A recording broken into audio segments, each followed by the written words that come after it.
జై వీరభద్ర స్వామి నమో నమ. కొంతమంది అనుకోవచ్చు, ఏం స్వామి నువ్వు సనాతన ధర్మం గురించి చెప్పు, రాజకీయమే జనాలని వ్యవస్థను సర్వనాశనం చేస్తుంది. ఫస్ట్ రాజకీయంతో మొదలుపెట్టాడు మా నాయన.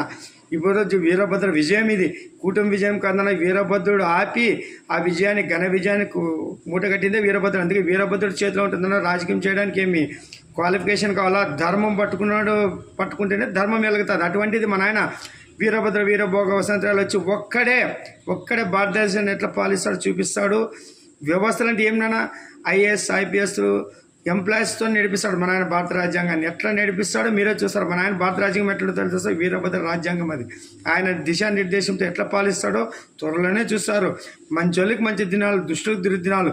వీరభద్రుడి యుగం ఎట్లుంటుందో, వీరభద్రుడిలో దుష్ట శిక్షణ ఎట్లుంటుందో. తప్పు చేయాలంటే భయపడాలా, పశ్చాత్తాపం పడితే భూమి మీద నూకులుంటాయి, లేదంటే కాలగర్భంలో కలిసిపోతారు. తస్మాత్ జాగ్రత్త. జై వీరభద్ర.